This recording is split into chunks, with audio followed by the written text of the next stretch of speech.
మత్తయి సువార్త 8వ అధ్యాయము 5వ వచనం నుంచి చదువుతున్నాను చూడండి. ఆయన కపెర్నహూములో ప్రవేశించినప్పుడు ఒక శతాధిపతి ఆయన యొద్దకు వచ్చి, ప్రభువా, నా దాసుడు పక్షవాయువుతో మిగుల బాధపడుచు ఇంటిలో పడి ఉన్నాడని చెప్పి ఆయనను వేడుకొనెను. యేసు, నేను వచ్చి వాని స్వస్థపరచెదనని అతనితో చెప్పగా, ఆ శతాధిపతి, ప్రభువా, నీవు నా ఇంటిలోనికి వచ్చుటకు నేను పాత్రుడను కాను. నీవు మాట మాత్రము సెలవిమ్ము, అప్పుడు నా దాసుడు స్వస్థపరచబడును. నేను కూడా అధికారమునకు లోబడిన వాడను. నా చేతి క్రింద సైనికులున్నారు.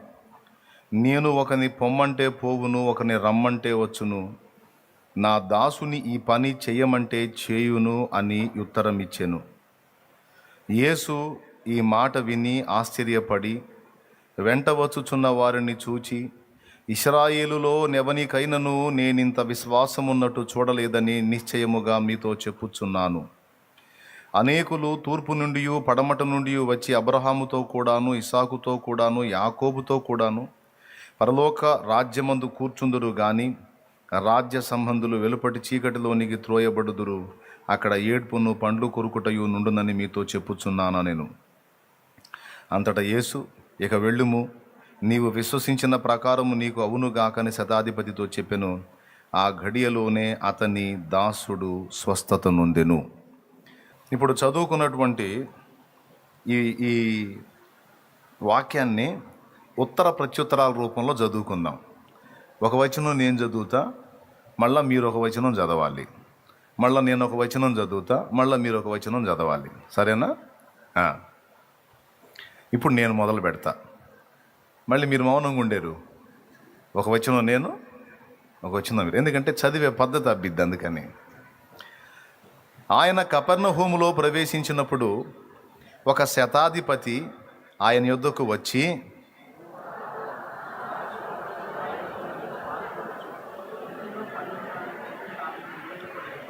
యేసు, నేను వచ్చి వాణ్ణి స్వస్థపరచెదనని అతనితో చెప్పగా,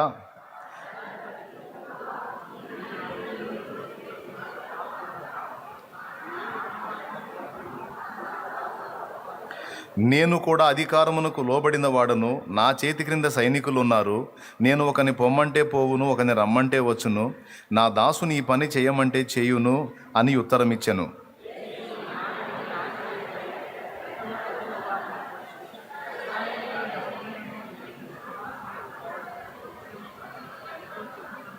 అనేకులు తూర్పు నుండి పడమట నుండి వచ్చి అబ్రహాముతో కూడాను, ఇసాకుతో కూడాను, యాకోబుతో కూడాను పరలోక రాజ్యమందు కూర్చుందురు గాని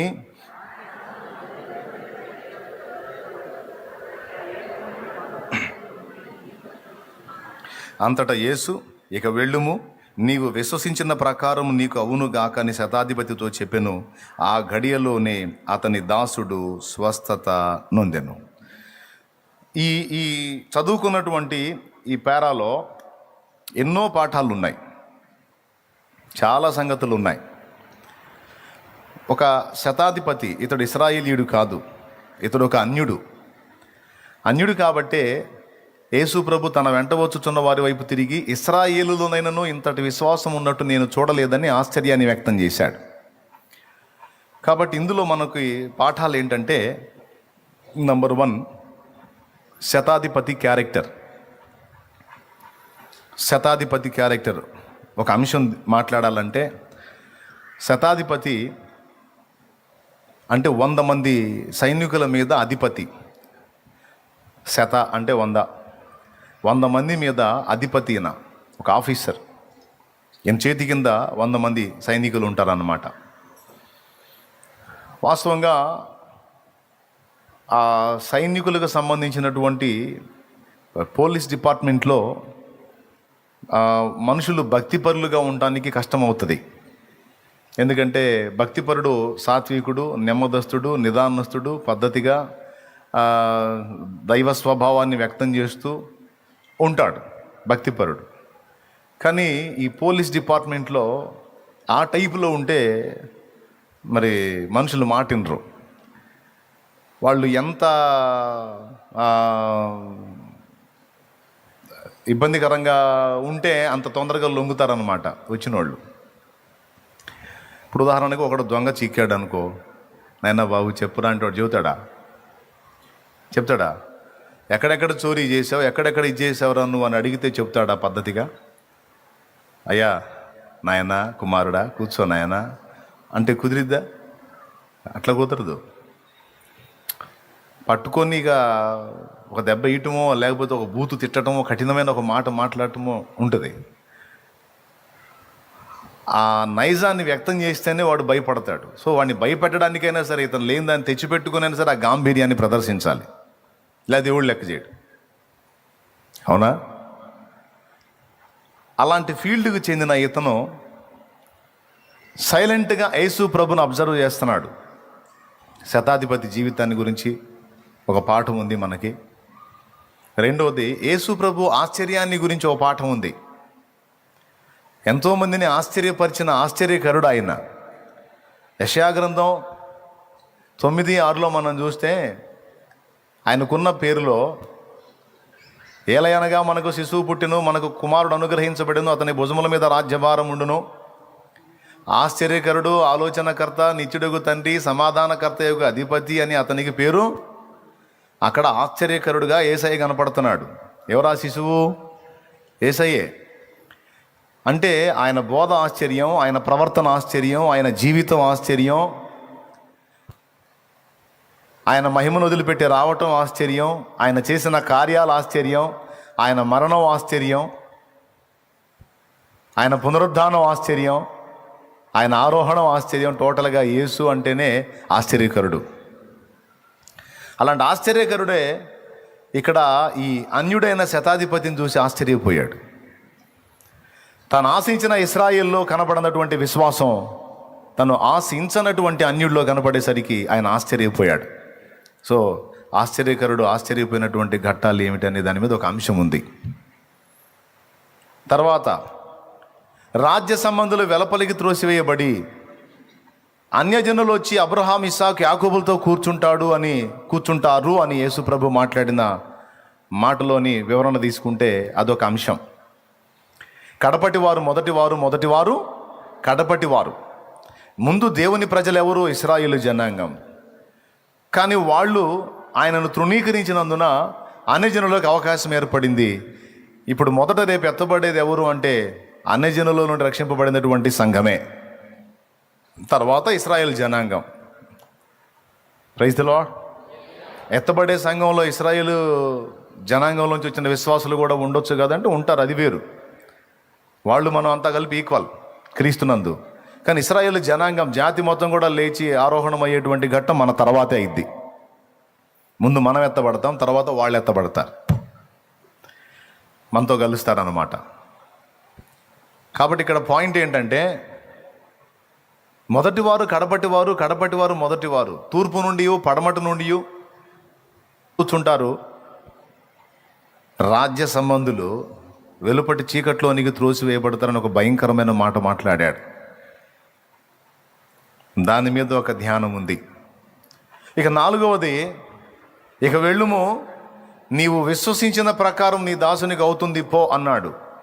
నీవు విశ్వసించిన ప్రకారం అన్న ఒక్క మాటను విడగొడితే దాని మీద ఒక అంశం ఉంది. టోటల్గా చదివిన ఈ పేరాలో మొత్తం 4 అంశాలు ఉన్నాయి. ఒక్కొక్కటి మనం ధ్యానిస్తే 4 రోజులకు సరిపడా మ్యాటర్ అది. స్తోత్రం, గట్టిగా చెప్పండి. అయితే అన్నీ చెప్పనులే కానీ కొన్ని విషయాలు మీకు అందించి ముగిస్తా. వాటిలో మొదటిది శతాధిపతి జీవితాన్ని గురించి. తన ఫీల్డ్కి తను చేస్తున్న భక్తికి అసలు సంబంధం లేదు. తన ఫీల్డ్ ఏమో ఎదుటి వాళ్ళతో రఫ్గా వ్యవహరించాలి, సున్నితంగా సెన్సిటివ్గా ఉంటే కుదరదు. సో ఆ తత్వాన్ని సహజంగా వాళ్ళకి లేకపోయినా ఆ ఫీల్డ్లోకి ఎంటర్ అయిన తర్వాత తెచ్చైనా పెట్టుకోవాల్సిందే. ఇక తెచ్చిపెట్టుకొని చిన్నగా ఆ రకమైన మెయింటెనెన్స్కి అలవాటు పడిన తర్వాత ఇక అదే తత్వం వచ్చేస్తుంది చిన్నగా. ఆటోమేటిక్గా వాళ్ళ నైజం అంతా కూడా కొంచెం టెంపర్గా, కొంచెం చూసేవాడికి పెడగా అమ్మో అన్నట్టుగా అనిపించే విధంగా మారిపోయింది. ఆ స్థితిలో ఉండి ఒకడు భక్తి సాధన చేయటం అంటే రెండు వేరువేరు ప్రపంచాలతో కలిసి ఒకడు బ్రతకటం, ఒకడే రెండు వేరువేరు ప్రపంచాల్లో బ్రతకటం లాంటిది. ఏది పూర్తి వైరుధ్యం ఉన్నటువంటి ప్రపంచాలు, పూర్తి వ్యతిరేకత ఉన్న ప్రపంచాలు. ఏనంటాడు వాడిని క్షమించు అంటాడు, ధర్మశాస్త్రం అంటది వాడిని తన్ను అంటది. అర్థమైందా? రక్షక భటులు అంటే ప్రజల మీద, ప్రజలు తప్పు చేసినప్పుడు వారిని దండించేవారు. వారు ఎవరిని దండిస్తారో వారి ద్వారా ఎవరు బాధపరచబడ్డారో వారి పక్షంగా. ఇప్పుడు మనల్ని ఒకడు బాధ పెట్టాడు, మన పక్షంగా మనల్ని బాధ పెట్టిన వాడిని వాళ్ళు శిక్షించేవాళ్ళు. అంటే ధర్మశాస్త్రాన్ని వాళ్ళు వాడతారన్నమాట. స్తోత్రం. అప్పుడే మనకి న్యాయం జరిగినట్టు. మన అమ్మాయిని ఏం కొట్టినా కొడుతున్నాడు, మన చెల్లినో అక్కనో చేసుకున్నాడు, మనం దనటానికి లేదు. కంప్లైంట్ చేసామనుకో, వాళ్ళు తీసుకెళ్ళి పాత చింతకాయ పచ్చడి చేసి లైన్లో పెడతారు. ముందు వాడు మారటం సంగతి ఏమో కానీ రోజు తంతనాడు కనుక ఒక్కసారి వీడికి న్యాయం జరిగిందని ఒక రకమైన ఆనందం. ధర్మశాస్త్రం ప్రయోగించబడింది వాడి మీద. ఇప్పుడు చూడండి, ధర్మశాస్త్రము లేకపోతే న్యాయము, సత్యము, ధర్మశాస్త్రము, కృప. న్యాయం ఏమంటది? తప్పు చేసినోడికి శిక్ష అంటది. కృప ఏమంటది? పోనీ అబ్బా వదిలే అంటది. మరి ఈ రెండింటికి కలిపి ప్రయాణం అంటే ఎట్లా కుదిరిద్ది? కాబట్టి పోలీస్ డిపార్ట్మెంట్లో ఉన్న వ్యక్తికి పాపం అటు దానికి ఇటు దీనికి న్యాయం చేయాలంటే పెద్ద శోధన. ద్విపాత్రాభినయం చేయాల్సిందే. ఆ డ్రెస్ వేసుకొని అందులో పోయినాడు ఏరా అనాలా. అది దాటి సంఘంలోకి వస్తే ప్రైజ్ లేడన్నా అనాలా. ఇందులోకి వచ్చేదారు మళ్ళీ బ్రదర్ అన్నా అనుకో, ఏది బ్రదర్ అంత పెడగా మాట్లాడుతున్నావు అంటాం మనం. మన దగ్గరకు వచ్చాడు, బ్రదర్ వందనాలు బ్రదర్ అన్నా. మళ్ళీ అందులో పోతేనే డ్రెస్ వేసుకుని ఎవడు. ఈ వేరు ప్రపంచాల్లో మనుగడ సాగిస్తూ ఒక మనిషి బ్రతకడం అంటే పాపం చాలా కష్టం. శతాధిపతి జీవితం అలాంటిదే. ప్రారంభం నుంచి ఇశ్రాయేలీ దేవుడైనటువంటి యెహోవాను ఎరిగినోడేం కాదు. తన ఏదో అన్యుడు, తనకు సంబంధించింది ఏదో తనకుంది. కానీ యేసు ప్రభు లైన్లోకి వచ్చిన తర్వాత యేసు ప్రభుని కూర్చిన సమాచారాలు చెవులు పడుతున్నాయి, వింటున్నాడు. అందరు వేరు, ఆయన వేరు. అందరి ప్రవర్తన వేరు, ఆయన ప్రవర్తన వేరు. ఆయన ఒక ప్రత్యేకమైన వ్యక్తి. ఆయన బోధ అధికారంతో కూడింది. ఆయన అలా, ఆయన ఇలా అని ఆ నోట ఈ నోట విని మరి మొత్తానికి ఎట్లా ఫాలో అయ్యాడో మొత్తానికి గమనించి యేసు ప్రభుని అబ్జర్వ్ చేశాడు. ఈ డిపార్ట్మెంట్లో ఇంకొకటి కూడా ఉంటుంది, ప్రతిదీ లాజికల్గా ఆలోచించే మైండ్. సహజంగా పోలీస్ డిపార్ట్మెంట్లో ఉన్న వాళ్ళకి సువార్త చెప్పడానికి కష్టం అనుకుంటారు కొంతమంది. ఎంత మాత్రం కాదు, పోలీస్ డిపార్ట్మెంట్లో ఉన్న వాళ్ళకి సువార్త చెప్పడం చాలా ఈజీ. మనం చూపించే లాజిక్కి తప్పకుండా వాళ్ళు కనెక్ట్ అవుతారు. ఎందుకంటే వాళ్ళకి ధర్మశాస్త్రం తెలుసు, శిక్షావిధి తెలుసు. దాని నుండి ఒకరిని రక్షించాలి అంటే దానికి తగిన పనిష్మెంట్ మరొకటి చెల్లించాలి అనేటువంటి లాజిక్కి వాళ్ళు ఒప్పుకుంటారు. అర్థమైందా? నేను చాలామంది పోలీసు వాళ్ళకు సువార్త చెప్పాను దేవుని రూపంలో. మళ్ళీ నాకు ఆపోజిట్ క్వశ్చన్ ఇలా, ఎందుకంటే కరెక్టే, లాజిక్కి కరెక్ట్గా కనెక్ట్ అవుతారు. ఎందుకంటే ఏదైనా చెప్పు ముందు లాజికల్గా ఆలోచిస్తారు, ఆలోచిస్తేనే అందులో మనుగడ. అర్థమైందా? ఒక్కొక్కడు ఉంటాడు, వాడే హత్య చేస్తాడు, వాడే పోయి కేసు పెడతాడు. వాడే హత్య చేస్తాడు, వాడే పోయి కేసు పెడతాడు. వీళ్ళు దర్యాప్తు ఎక్కడి నుంచి మొదలు పెడతారు తెలుసా? వాడు చెప్పిన వాళ్ళు కాదు, ముందు కేసు పెట్టాడు చూడు, వాడి దగ్గర నుంచి మొదలు పెడతారు. ఏ టైం వెళ్ళింది ఇంటి నుంచి, ఏ టైంలో, అప్పుడు నువ్వు ఎక్కడున్నా, ఎందుకు వెళ్ళా ఆడికి? నన్ను అడుగుతారు ఏంది సార్? కాదయ్యా, మనిషి పోయింది కనబడట్లేదు అన్నావు, దానికి చెప్పు మరి. మొత్తం దర్యాప్తు అక్కడి నుంచే ఒకళ్ళు విచారిస్తారు వాడినే. అయిపోయిన తర్వాత మళ్ళీ ఇంకొక ఆయన వస్తాడు, కూర్చో, ఏందంట ఎట్లా అంటున్నా, ఎన్నింటికి పోయింది అంటాడు. మళ్ళీ వీడు చెప్పే టైంలో మార్పు రాకూడదు. మారిందా 8ంటికి పోయింది అన్న తర్వాత 8:30కు పోయింది అన్నాడు అనుకో, ముందు రాసుకున్నాడు పట్టుకుంటాడే, ఇందాక ఎంత చెప్పాను, 8 అన్నావు, అరగంట లేట్ చెప్పేయింది. కాదు సార్, కొంచెం ఒక అరగంట తేడా. సార్ చెప్పు. ప్రతిదీ ఎక్కడ దొరికితే అక్కడ రాసుకుంటాడు ముందు. అవసరమైతే వాడి మీద అనుమానం ఉంటే 4 సార్లైనా సరే వాడి చేత మాట్లాడిస్తారు. ఈ 4 సార్లు ఎక్కడో చోట తేడా పడతాడు. చెప్పిందే అదే నిజం అనుకో, ఉన్న నిజం అదే కాబట్టి కరెక్ట్గా అన్నీ అదే వస్తాయి. 20 సార్లు అడిగినా. ఇటు దొంగ అనుకో, ఇటు తేడాగాడు అనుకో, మొదటిసారి చెప్పింది టెన్షన్లో మర్చిపోతాడు, ఇంకో టైం చెబుతాడు, ఇంకొక విషయం చెబుతాడు. అట్లాగా ప్రతిదీ కూడా లాజికల్గా ఆలోచించి పట్టుకుంటారు అన్నమాట. ఎందుకు ఈ విషయాలు చెప్తున్నానంటే, యేసుప్రభుని గురించి జనం చెప్పటం కాదు, ఇతను వెళ్ళి అబ్జర్వ్ చేశాడు.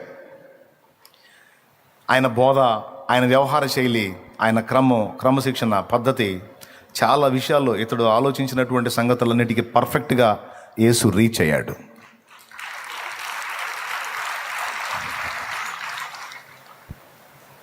ఈయన సామాన్యుడు కాదు, ఈయన బోధ సామాన్యమైంది కాదు, ఈయన వ్యవహారం సామాన్యమైంది కాదు, ఈయన చేసే కార్యాలు కూడా సామాన్యుడు చేసే కార్యాలు కాదు. ఈ ప్రత్యేకమైన వ్యక్తి ఈయన అనేది ఫిక్స్ అయిపోయాడు. ఈలోపు తన దగ్గర ఉండేటువంటి దాసుడికి బలహీనత వచ్చింది, పక్షవాతం వచ్చింది, కాలు చేయి పడిపోయింది. తనకెంతో నమ్మిన బంటిలాగా ఉండి పరిచర్య చేసేటువంటి దాసుడు, ఆడికేదో జబ్బు వచ్చింది, అరే చూయించుకోరా అని ఏదో పావలా బేడ ఇచ్చి వదిలించుకోవాలా, అట్లాంటోడు కాదు ఇతను. అన్యుడే, జీవం గల దేవుణ్ణి ఎరగని అన్యుడే, కానీ ప్రేమ కలిగిన వాడు. యూజ్ అండ్ త్రో అని వాడుకో వదిలే అనే టైప్ కాదు. కొంతమంది యేసు ప్రభువును నమ్ముకున్న వాళ్ళలో, క్రైస్తవుల్లో ఈ టైప్ వాళ్ళు ఉన్నారు, యూజ్ అండ్ త్రో. కానీ ఇలా అలాంటోడు కాదు. అన్యుడై ఉండి కూడా, ప్రభువుని ఎరగని వాడై ఉండి కూడా, తనకు నమ్మకంగా ఉపచారం చేసిన వాని పట్ల దయబుద్ధి, జాలిబుద్ధి కలిగినోడు, కనికరం కలిగినోడు, వానికి చేయాల్సిన న్యాయం చేయాలనే మనసు కలిగినోడు, కృతజ్ఞత కలిగినోడు గనుక అడిగాడు, ఎట్లా వీడికి బాగుపడాలంటే ఏం చేయాలా? వైద్యాలు అయిపోయినాయి, తిప్పలు పడ్డాడు, వాళ్ళని సంప్రదించాడు, వాళ్ళు చెప్పిన సలహాలన్నీ చూశాడు. దాసుడికి యజమానుడు సేవ చేశాడు, కానీ అతను నయమై బాగుపడలా. ఈలోపు యేసుప్రభుని అబ్జర్వ్ చేశాడు. చివరికి యేసుప్రభు దగ్గర ఆ విషయం ఉందన్న సంగతి అర్థమైంది. చిన్నగా ఆయన రిక్వెస్ట్ చేశాడు, ప్రభువా, నా దాసుడు పక్షవాతం వచ్చి బాధపడుతున్నాడు, నువ్వు ఒక్క మాట సెలవివ్వు, వాడు బాగుపడతాడు అని యేసు ప్రభుని రిక్వెస్ట్ చేశాడు. ఈ విన్నపాన్ని ఆలకించిన ప్రభు, నేను వస్తాను, ఇంటికి వచ్చి నేను వాడిని బాగు చేస్తాను అన్నాడు. అయితే ఇతను అంటాడు, ప్రభువా, నీవు నా ఇంట్లోకి రావడానికి నేను పాత్రుణ్ణి గాను, ఎందుకంటే నువ్వెవరో నాకు తెలుసు. నువ్వు నా ఇంట్లోకి వచ్చి, నా ఇంట్లో సంచరించి, నా ఇంట్లో అడుగు పెట్టడానికి, వాసము చేయడానికి తగిన వాడను నేను కాను. నీవు పరిశుద్ధుడవు, నేను పాపిను మనుషుడను అని ఒప్పుకున్నాడు ఆయన. నువ్వు ఏ పాపము లేని పరిశుద్ధ దేవుడవు, నేను పాపైన మానవుడను, నా ఇంట్లోకి రావడానికి నాకు అంత అర్హత లేదయ్యా అన్నాడు. మరి ఎట్లనయ్యా, నువ్వు జబ్బు చేసింది దాసుని కన్నావు, వాస్తవంగా దాసుని గురించి ఎవరు పట్టించుకోరు, ఏదో తుళమో పళ్ళమో ఇచ్చి చూయించుకోరని వదిలేస్తారు.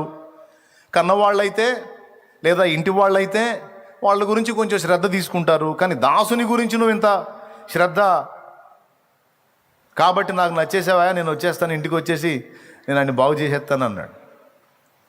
అప్పుడు అంటాడు, లేదయ్య అమ్మో, నువ్వు నా ఇంటికి వచ్చేంత అర్హత నాకు లేదు, నువ్వు పరిశుద్ధుడవు, నేను పాపిని అని చెప్పగానే చెప్పాడు. ఇక్కడ తన అయోగ్యతను తాను గుర్తుపట్టాడు. దానికంటే ముందు వాడుకోవటమే కాదు, కష్టపడిన వాడిని గుర్తించి వానికి చేయాల్సినటువంటి న్యాయం చేసే మంచి బుద్ధి కలిగినోడు. అన్యుడైతేనే దేవుడు పక్షపాతి కాడు. ఆ పాయింట్ మీకు అర్థం కావాలి. క్రైస్తవుడైనా క్రైస్తవేతరుడైనా, దేవుణ్ణి ఎరిగిన వాడైనా దేవుణ్ణి ఎరగని అన్యుడైనా, నీతి ప్రవర్తన కలిగి ఉంటే, ధర్మబుద్ధి కలిగి ఉంటే, న్యాయబుద్ధి కలిగి ఉంటే, సత్ప్రవర్తన కలిగి ఉంటే, సాటి మనిషి ఎడల దైవికమైన ప్రేమ కలిగి ఉంటే, అలాంటి వాడిని తప్పకుండా ప్రభు దృష్టిస్తాడు.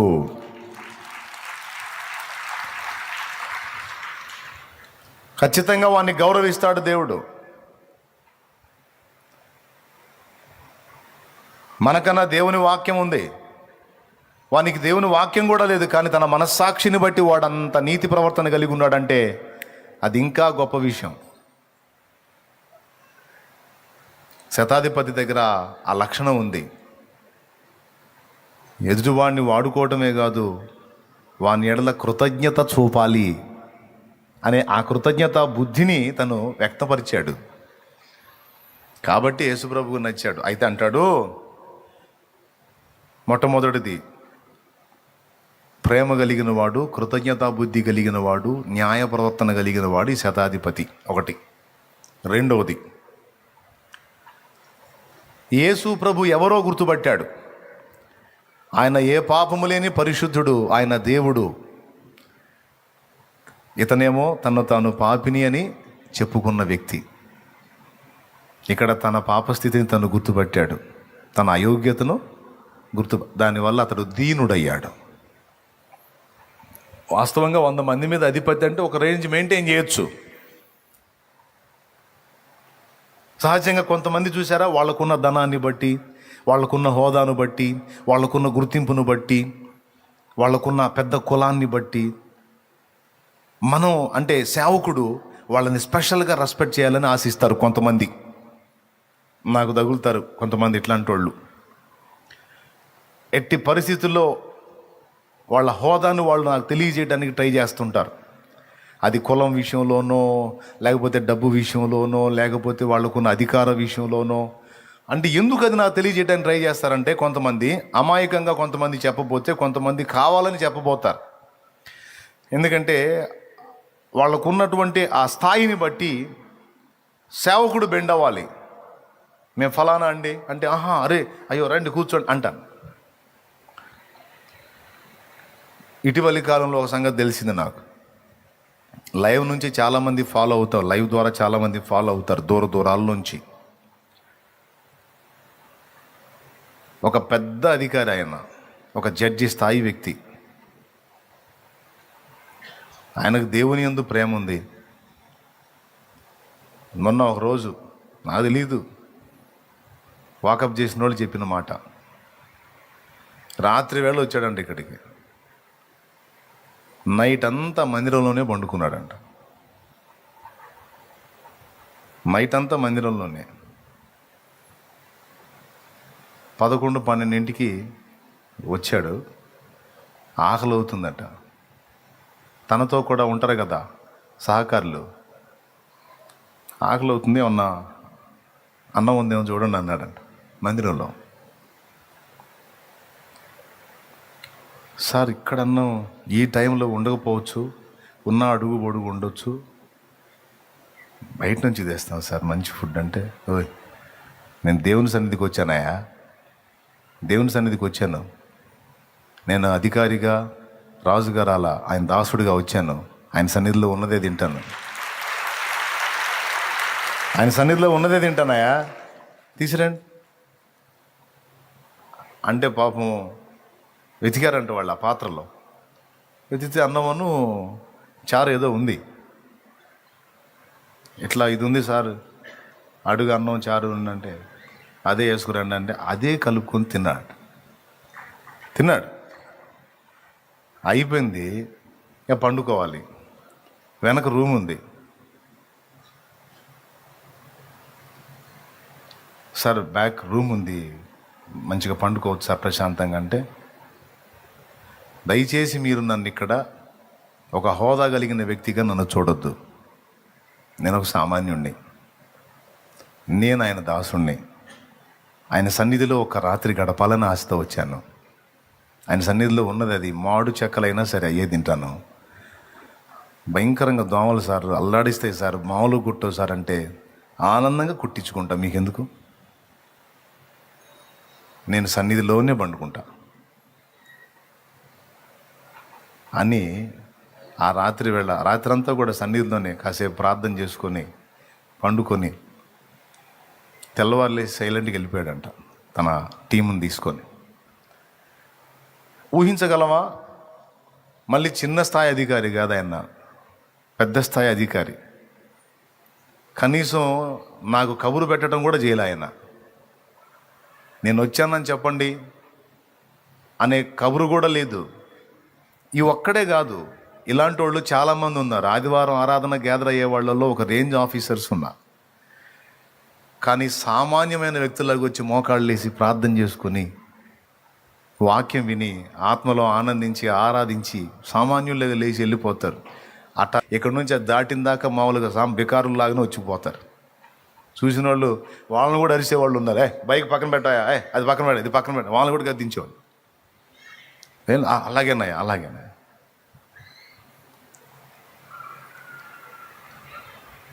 ఏం లేదు. పాపం ఒకసారి మన పరిచారం కూడా మొన్న ఆయన గద్దించాడు.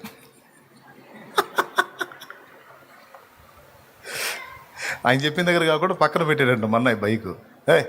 ఆడ తయారయ్యారే చెబుతుంటే అర్థం కాదు, నీకేమో ఆడ పెట్టిపోతాం, మళ్ళీ మేము తీసుకొచ్చుకోవాలి మోసుకొని ఆడ పెట్టు అని అంట. మా వాడు మాట్లాడాలి మళ్ళీ. అలాగే ఆయన సైలెంట్ తీసి పక్కన పెట్టి పాపం మొన్న లోపలికి వస్తుంటే ఆ పక్కన చూసినోడు చెప్పారు, ఎవరు షాలేమన్నోళ్ళు అన్నరా, సొంత అన్నరా నాయన అని. పాపం అన్నా అని కేకేసుకుంటా పరిగెత్తాడు. అన్న సారీ అన్న, తమ్ముడు ఇందాక చేసింది కరెక్టు, ఇప్పుడు నువ్వు చేసేది తప్పు అన్నాడంట. మావాడు, నువ్వు ఇందాక చేసింది కరెక్టు, ఇప్పుడు నువ్వు చేసేది తప్పు. ఆయన నా తోడబుట్టినోడైనా ఆయన దేవుని మనిషి, నేను సామాన్యుడే. నాకేమో నువ్వు అంత రెస్పెక్ట్ ఇవ్వాల్సిన అవసరం లేదు. నలుగురికి ఎంత కొలతో నాకు అంతే కొలత, నాకేం స్పెషల్గా ఏం అవసరం లేదు. లెక్క ప్రకారం నేను తప్పు చేశాను, నువ్వు పక్కన పెట్టాను, వరుసలో పెట్టాలా? నా తప్పు అది, నువ్వు ఖండించావు, సూపర్, నాకు నచ్చావు, అట్లనే ఉండు. లేకపోతే ఇబ్బంది అయిపోయింది, పరిచర్య నడవదు. నీ పరిచర్య మంచిగా సాగాలని నువ్వు ఖచ్చితంగా గద్దించి లైన్లో పెట్టాల్సిందే, ఏం పర్వాలేదు. అంటే ఎందుకు ఈ విషయాలు చెప్తున్నానంటే, హోదాను చూపించుకొని, స్థాయిని చూపించుకొని, ధనవంతులమని చూపించుకొని, లేకపోతే అధికారులమని చూపించుకొని, ఏదో ఆ టైప్ ఆఫ్ వేలో ట్రై చేయొచ్చు. కానీ శతాధిపతి యేసు, అయ్యా నేను పాత్రుని కాదంటున్నాడు, నాకంత అర్హత లేదయ్యా అంటున్నాడు. ఎంత తగ్గింపు చూడండి.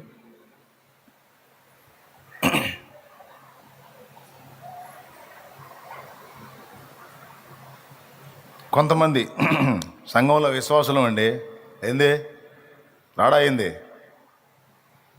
ఎందుకు వస్తాడు, పెరిగిపోలా, వీళ్ళేందని పెంచినట్టు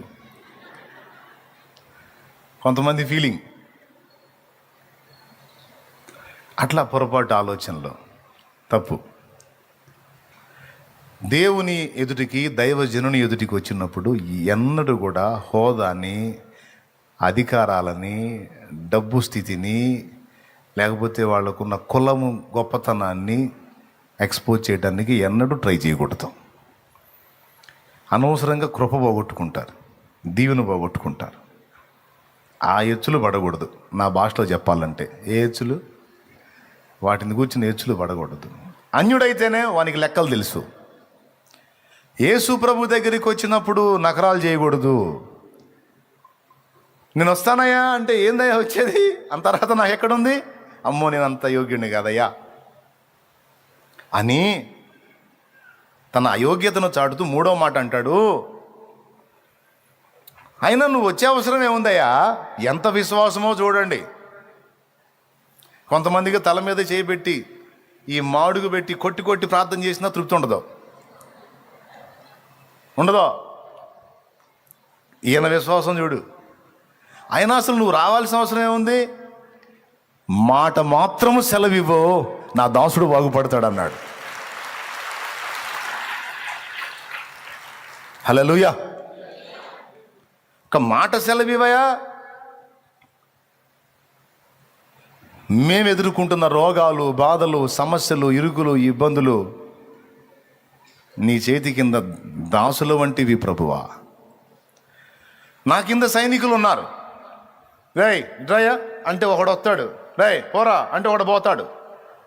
ఒకని రమ్మంటే వచ్చును, ఒకని పొమ్మంటే పోవును, ఒకని ఇది చెయ్యి అంటే అది చేయను, ఏది చేయమంటే అది చేయను. ఒక మాట నేను సెలవిస్తే చాలు గడగడలాడుతూ సార్ ఏం చేయమంటారు అనుకుంటూ వస్తారు. ఒక అధికారిగా నా సైనికుల మీద నేను అధికారిగా నేను ఏది చెబితే అది వాళ్ళు విన్నట్లు నీవు సర్వాధికారివై ఉన్నావు. సమస్యలైనా, బాధలైనా, ఇబ్బందులైనా, శోధనలైనా, వేదనలైనా, జబ్బులైనా, ఆఖరికి మరణమే అయినా నువ్వు పొమ్మంటే పోవును, రమ్మంటే వచ్చును. యేసయ్యా ఒక మాట సెలవి సాలయ్యా అన్నాడు. నువ్వు పొమ్మంటే పోవును ఏంటి, నా చేతి కింద సైనికులు ఎలాగో నీ చేతి కింద అవన్నీ అలాగా. బా అన్యుడి మనసులో, విశ్వాసుల్లో నిజంగా ఇంత విశ్వాసం ఉంటుందా? ఆయన సర్వాధికారి అని పాట పాడుతుంది. సర్వాధికారివి, సర్వజ్ఞుడవు, సంపూర్ణ సత్య స్వరూపివి నీవు. ఓకేనా? ఆయన సర్వాధికారి అని పాట పాడితే అన్ని నామముల కన్న పైనామము యేసుని నామము.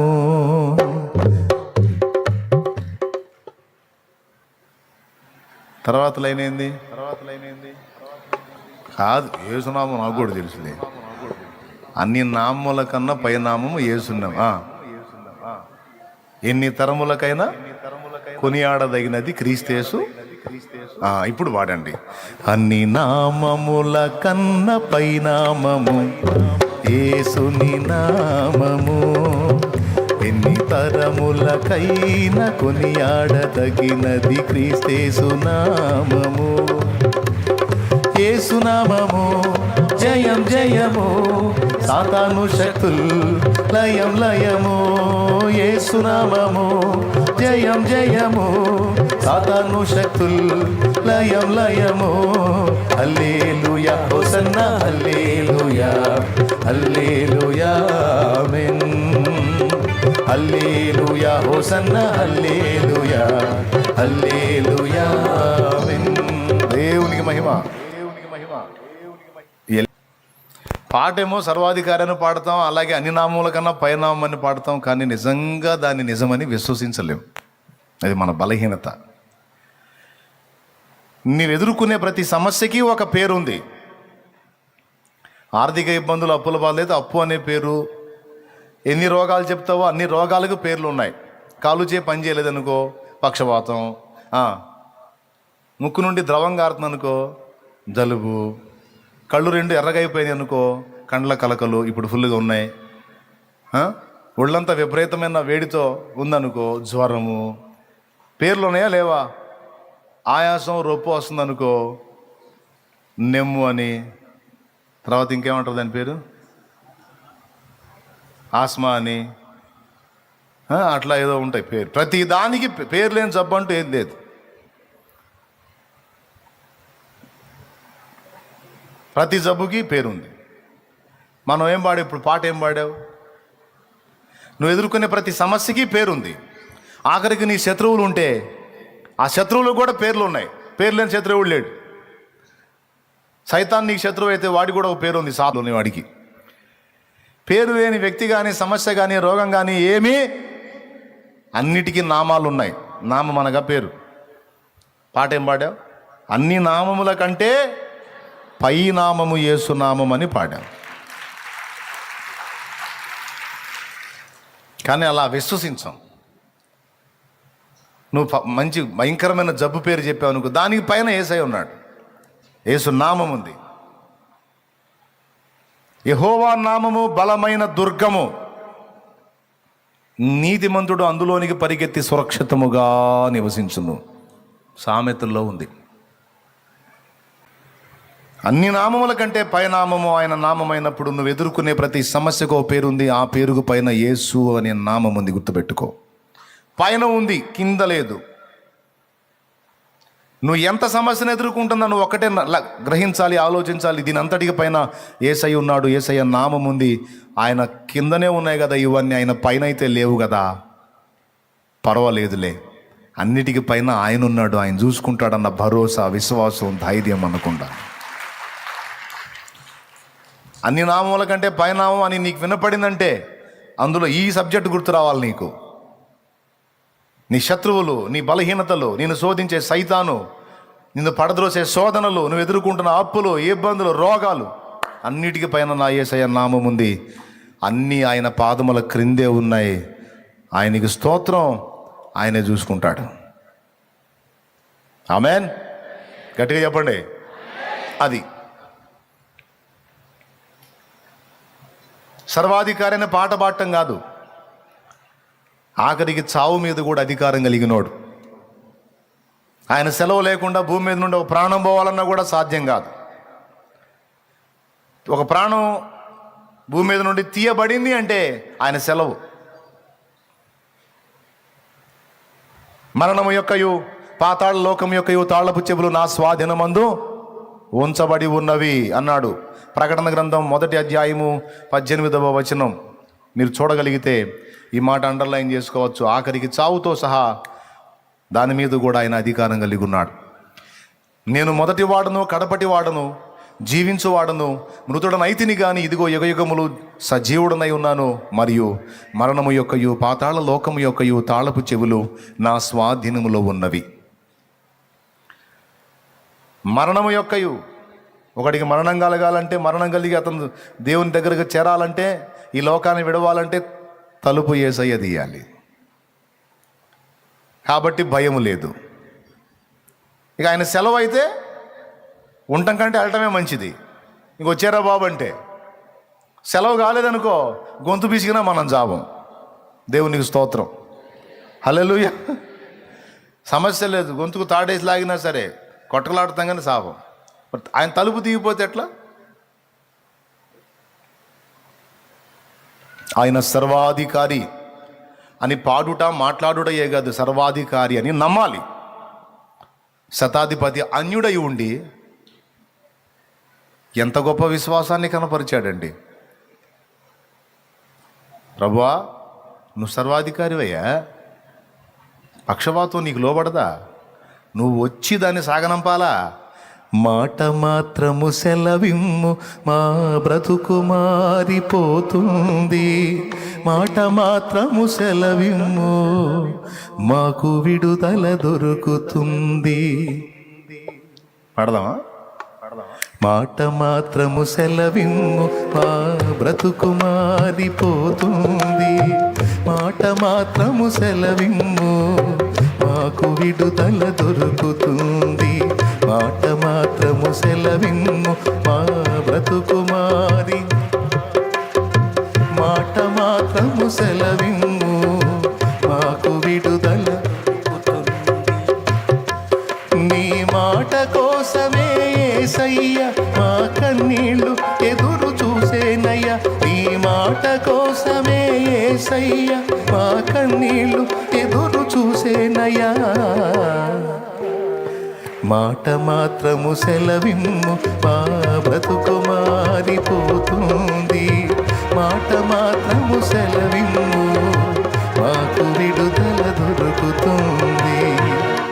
దేవునికి మహిమ, దేవునికి మహిమ, దేవునికి మహిమ. కొన్నిసార్లు విచిత్రం చెప్పనా, విశ్వాసులైన వాళ్ళు కృంగిపోతుంటే పక్కన ఉన్న అన్ని జనులు వచ్చి ధైర్యపరుస్తుంటారు. విశ్వాసులైన వాళ్ళు కృంగిపోతుంటే పక్కన అన్ని జనులు వచ్చి ఊరుక బాధపడబాక, యేసు ప్రభు గొప్ప దేవుడు, అలాంటి దేవుడిని నమ్ముకొని నేను జట్ట అయిపోతా అంటారు వాళ్ళు వచ్చి. అన్నారా అనలేదా? నిజం చెప్పు. నువ్వు శోధనలు ఎదుర్కొంటున్నప్పుడు, నువ్వు ఏడుస్తూ కూర్చున్నప్పుడు పక్కన వాళ్ళు వచ్చి అన్నారా లేదా? నీకు ఆశ్చర్యం కలగలా? అసలు యేసు ప్రభుని ఫాలో అవుతుంది నేను, ఆయనలో విశ్వాసం ఉంచింది నేను, నమ్మింది నేను, ప్రార్థన చేస్తుంది నేను, ఆ మనిషికి ఏం తెలియదు, ఆ మనిషి వచ్చి నాకు ఆయన గురించి చెబుతుంది, నేను నీకు ఆలోచన రావాలా లేదా? అప్పుడేం చేయాలి నువ్వు? ఛీ అంటే ఆ మనిషిని చూసి చీ అంటాం కాదు, గదిలో పోయి ఛీ ఆ మనిషికి ఉన్న విశ్వాసం నాకు లేకపోయా, నన్ను క్షమించు ప్రభు అనాల. మళ్ళీ ఆ మనిషిని చీ అనేవు పాయింటే కదా. విశ్వాసులు, విశ్వాసం లేని విశ్వాసులు. శతాధిపతికి ఎంత విశ్వాసం, ఒక మాట చెప్పయ్యా అయిపోయింది అన్నాడు. నువ్వు రావాలా? ఇంత విశ్వాసం కలిగి ఉన్నందున రాకుండానే కార్యం జరిగింది. నీ నమ్మిక చొప్పున నీ కలిగిద్ది. యాయిరేమన్నాడు? ప్రభువా నీవు నా కుమార్తె చావు బ్రతుకుల్లో ఉంది, నా ఇంటికి రాయ్యా, నా బిడ్డను బ్రతికించు అన్నాడు. వెళ్ళాడు. వాని విశ్వాసాన్ని బట్టి ఇంటికి వెళ్ళి బ్రతికించాడు. చూసారా?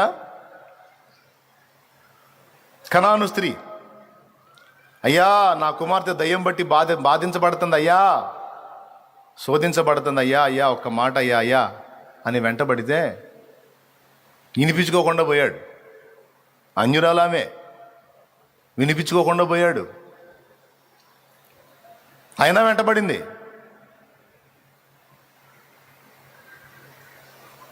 శిష్యులు చూశారు, అంతను గోల్ చేసుకుంటూ వెంటబడుతుంది, ఏందయ్యా అన్నారు. ఆయన 4 అడుగులు వేసాడు, ప్రభువా కరుణించను, మళ్ళీ కేకలేస్తుంది. అమ్మా పిల్లల రొట్టె ముక్కలు తీసి కుక్క పిల్లలకు వేయటం యుక్తము కాదు. పరీక్షించాడు ఆ మాటతో ఆమె విశ్వాసాన్ని, ఆమె నమ్మకత్వాన్ని, ఆమె అహాన్ని. ఓవర్ యాక్షన్ చేయలే. సురోఫెనికయ వంశస్థురాలు, అప్పట్లో అదొక రాజవంశం కిందట ఆమె. మరి ప్రిస్టేజీ దెబ్బతిందో కుక్క పిల్లలతో పోలిస్తే, అవునా కాదా? ఆయన ఆమె పోలా. కానీ ఇప్పుడు కొంతమంది మాత్రం యేసు ప్రభు గొప్పోడా, అయ్యా కాపాడమని వస్తే కుక్కలతో పోల్చాడు గొప్పోడా అంటే ఆమెకు లేదు ఫీలింగు, ఆమె నన్నందుకు ఏళ్ళకుంది కొంతమందికి ఫీలింగు. ఆమెను కదా అంది, వీడు తీసుకుంటాడేంది అది నన్ను అన్నట్టు వీణన్నట్టు. ఆమెని పరీక్షించాడు విశ్వాసాన్ని. ఫస్ట్ ఏమో ఆమె కేకలేస్తుంటే వినపడనట్లు వెళ్ళిపోయాడు ముందుకి. అదేంది పరీక్షించడం ఏంది అంటే, నువ్వు అర్జెంటుగా మెంటల్ హాస్పిటల్లో పోయి చూయించుకో అని చెప్పాలి వాడికి. పరీక్షించడం ఏంటంటే, దేవుడికి మనల్ని పరీక్షించుకునే హక్కు లేదా? కుండ చేసిన కుమ్మరి రంధ్రాలు ఉన్నాయో లేవో నీళ్లు పోసి చెక్ చేసుకునే అవసరం లేదా?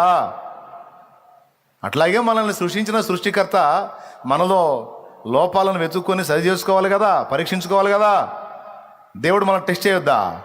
దేవుడు మనల్ని పరీక్షించొద్దా? కొంతమంది మందారాలు మాట్లాడతారు. స్తోత్రం. ఎవరు? మందారాలు. దానికి ఇంకో పేరేంది? అది ప్రిల్లరా దాటి వెళ్ళిపోతున్నాడు, కేకలేస్తానే ఉంది. అవమానకరంగా మాట్లాడాడు. పిల్లల రొట్టె ముక్కలు తీసి కుక్క పిల్లలకు వేయటం యుక్తం కాదు. అప్పుడు ఆమె చూడు ఎంత తగ్గించుకుందో, ఓవర్ యాక్షన్ చేయలే. ఎంత తగ్గించుకుందంటే, కుక్క పిల్లలు బ్రతకాలన్నా కూడా పిల్లల బల్ల మీద నుంచి పడే రొట్టె ముక్కలు తినే కదయ్యా బతుకుతాయి, మరి లేకపోతే కుక్క పిల్లలకి ఫుడ్ ఎక్కడా? అప్పుడు అన్నాడు, అమ్మా అమ్మా నీ విశ్వాసం గొప్పది, పో నీ కుమార్తెను ఆ దయ్యము వదిలింది పోమన్నాడు. ఇక్కడ కూడా ఆమె ఇంటికి పోలా, త్రోవలోనే పోతా చెప్పాడు, పో నీ కుమార్తెను ఆ దయ్యం వదిలింది పో అన్నాడు. పోయి చూస్తే కూతురు బాగుపడింది. కొంతమందిని తాకాడు, కొంతమందికి మాట మాత్రం సెలవిచ్చాడు. ఈ మాట మాత్రం సెలవిచ్చిన వాళ్ళు ఎక్కువ మంది అన్యులు ఉన్నారు. అది వింత. అర్థమైందా? విశ్వాసులనేమో ముట్టాల్సి వచ్చింది, అన్యులకేమో జస్ట్ మాట చాలు. ఈ ఎంత ఆశ్చర్యమో చూడు, ఇది ఆశ్చర్యమే కదా. మనలో కూడా ఉండనంత విశ్వాసం అన్ని జనుల్లో ఉంటుందని మీరు ఎరుగుదురా?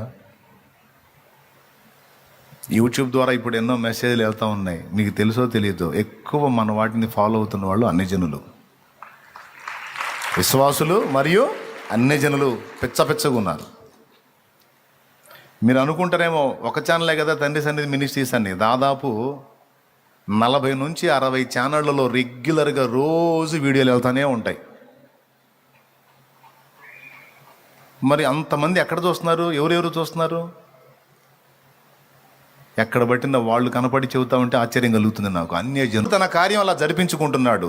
నన్ను వాడుకునేది ఆయనే, తన ప్రజలకు ఆ వాక్ అందేటట్టు చేసేది ఆయనే. రెండు భావం యేసుకే చెందునుగాక.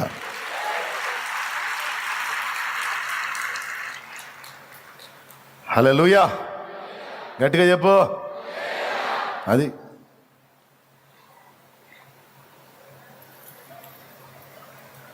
ప్రియులారా, ఆయన మహాకృప, మహానుభావుడు. అన్ని జనుల్లో ఉన్న విశ్వాసం నీవు విశ్వసించినట్లే నీకు అగును కాక. పోమ్మా, నీ కూతురు బాగుపడిందంటే పోతే బాగుపడింది.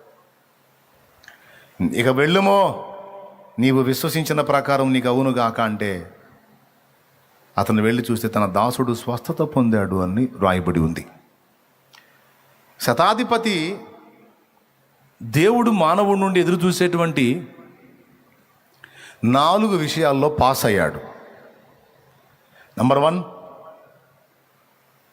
యూజ్ అండ్ త్రో అన్నట్లు కాకుండా తనకు కష్టపడి సేవ చేసిన వాడు దెబ్బతింటే వానికి ఉపచారం చేయటానికి తను నడుం కట్టాడు.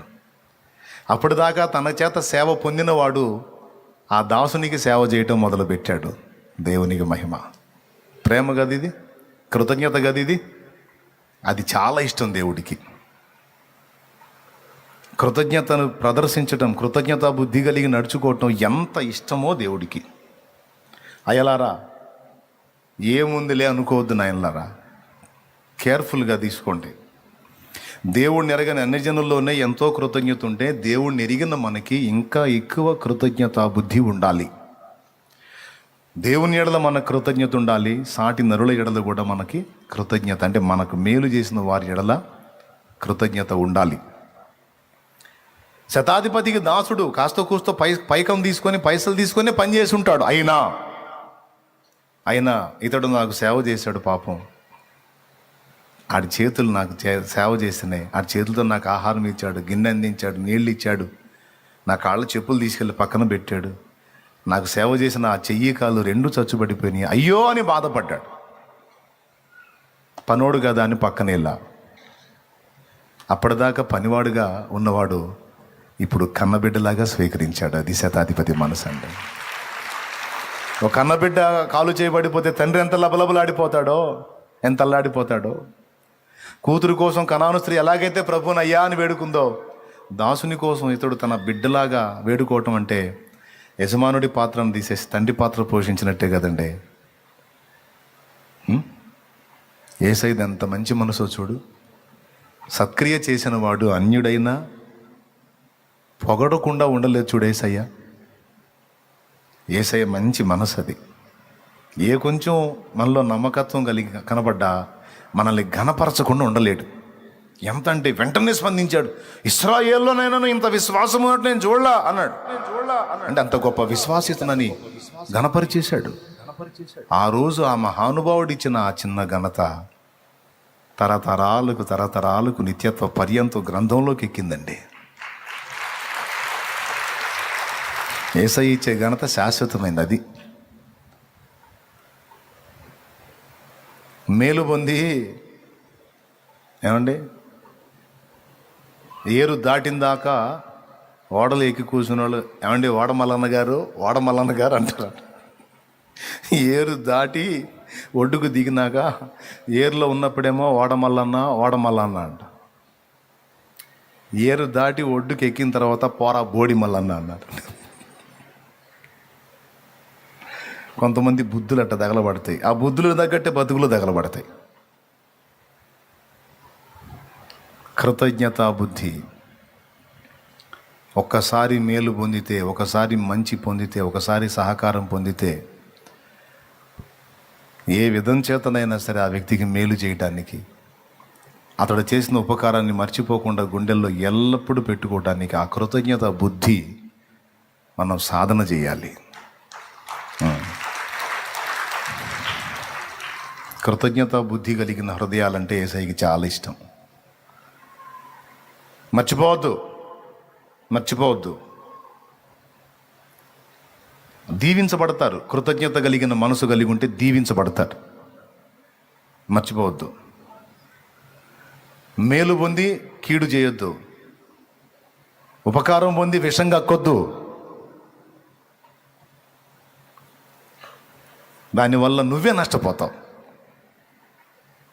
చేయగలిగినంత వరకు నీకు ఉపకారం చేసిన వారికి ఉపకారం, అపకారం చేసిన వాడికి సైతం అవకాశం ఉంటే ఉపకారం చేయటానికే నీ మనసును సిద్ధపరచుకో, దీవించబడతావు. అంతే. ప్రేమ శత్రువుని కూడా మిత్రువుగా మార్చగలిగే దమ్మున్నది ప్రేమ. కాబట్టి మీరు అలాంటి మనసును సాధన చేయండి. శతాధిపతి అన్యుడి నుంచి పాఠం ఇది మనకి. రెండవది, యేసు ప్రభుని గమనించి ఆయన అర్థించటం. వస్తాను అంటే తగినవాడిని కాదు, అంటే తన అయోగ్యతను తాను గుర్తుపట్టడం. దేవుని ముందుకు వెళ్ళినప్పుడు ఎప్పుడు కూడా నీ యోగ్యతలను కనపరుచుకోవడానికి ట్రై చేయొద్దు. దైవజనుడి ముందుకెళ్ళినప్పుడు కూడా నీ యోగ్యతను కనపరుచుకోవడానికి ట్రై చేయొద్దు. దేవుని ఎదుట, దైవజనుల ఎదుట ఎచ్చులకు స్థానం లేదు. దీన మనస్కులమయ్యే ఉండాలి. హల్లెలూయా. నువ్వు ఒకవేళ నువ్వు కూడా సేవకుడు అవ్వచ్చు, సేవకురాలు అవ్వచ్చు, సేవకుడు అయి ఉండొచ్చు, సేవకురాలు అయి ఉండొచ్చు. అప్పుడు నీకు ఈక్వల్ మైండ్ వచ్చింది. Equal mind. వాళ్ళు నాకంటే గొప్ప ఉండాలి, నేను కూడా ఇప్పుడు సేవకుడినే కదా, నేను కూడా ఇప్పుడు సేవకురాలనే కదా, నేను పాస్టర్నే కదా, నేను పాట్రమ్మనే కదా అనే ఫీలింగ్ రావచ్చు. నువ్వు బోధకుడు అయితే, నువ్వు సేవకుడు అయితే, నువ్వు సేవకురాలి అయితే, నీకు అప్పగించిన మంద దగ్గర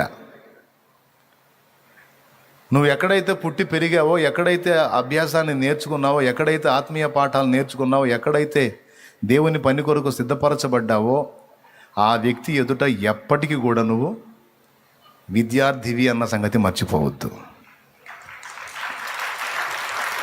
దేవునికి స్తోత్రం. ఆ వ్యక్తి ముందుకు వచ్చి ఓవర్ యాక్షన్ చేయొద్దు. ఆ వ్యక్తి ముందు డాబు సరిగా ప్రవర్తించొద్దు. ఒక నా బిడ్డలకే కాదు, బయట ఉన్నటువంటి సహోదరులు కూడా చెప్తున్నాను నేను. కొద్దిగా కేడర్ మారగానే దైవజనుడితో ఈక్వల్ చేసుకొని తమకు తామే నష్టం కలుగు చేసుకుంటారు. ఈక్వల్ చేసుకున్నప్పుడు ఏం జరిగిద్ది? వినయం పోయిద్ది. నేను ఎందుకు ఈ మాట చెబుతున్నానో మీకు వెలగాల బలుపు. అర్థమైందా? దైవజనుడితో ఈక్వల్ చేసుకున్నప్పుడు వినయం పోయిద్ది, అంటే నేర్చుకునే బుద్ధి పోయిద్ది. నేర్చుకునే పద్ధతిని నువ్వు మానేస్తే దైవస్వరం నీకు వినబడటం ఆగిపోయింది. చివరికి ఎవరు నష్టపోతారు? ఆ బుద్ధిని కోల్పోయినప్పుడు నువ్వే నష్టపోతావు. సహోదరులు కూడా, ఆయన నేను ఇప్పుడు ఇద్దరం దైవజనులమే కదా, ఇంకేముందిలే అనుకుంటే, ఈ నేర్చుకోవటం మానేస్తే అవుట్. దైవస్వరం వినబడదు. చివరికి శూన్యంలాగా మారిపోయి అక్కడ వేసిన గొంగడు అక్కడైనా ఆగిపోతాడు. అందుకే హెచ్చించుకోవద్దు.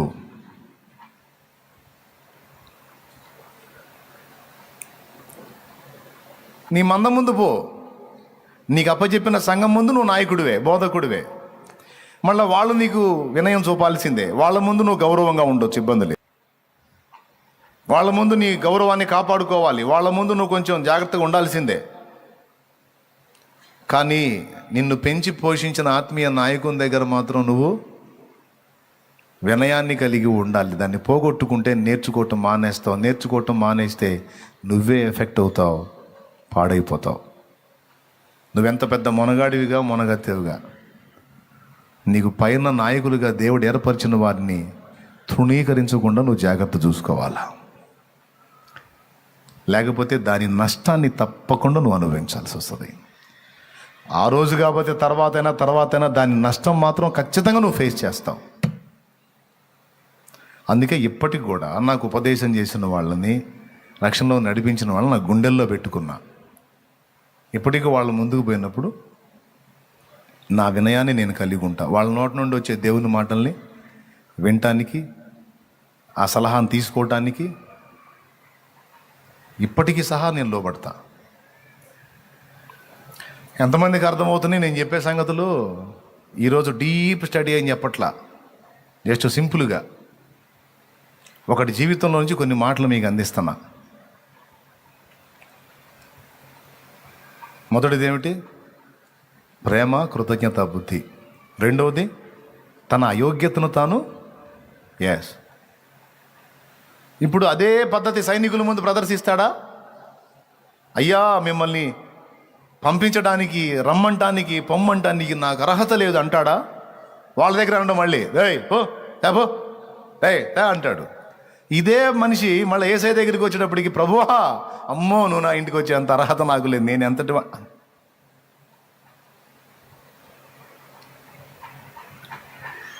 ఎవరి ముందు ఎలా ఉండాలో, దేవుని ముందు ముఖ్యంగా ఎలా ఉండాలో, దేవుడు ఏర్పరచుకున్న పాత్రల ముందు ఎలా ఉండాలో ఎరిగినవాడు, మనం తెలుసుకొని ఉండాలి. మూడవది యేసు అధికారాన్ని గుర్తుపట్టినోడు, యేసయ్యకున్న శక్తి ఏంటో గ్రహించినోడు. నాలుగవది ఇక వెళ్ళుమో, నీవు విశ్వసించిన ప్రకారం నీకు అగును గాక అంటే ఏం మాట్లాడకుండా మళ్ళా వెళ్ళి కార్యాన్ని చూసి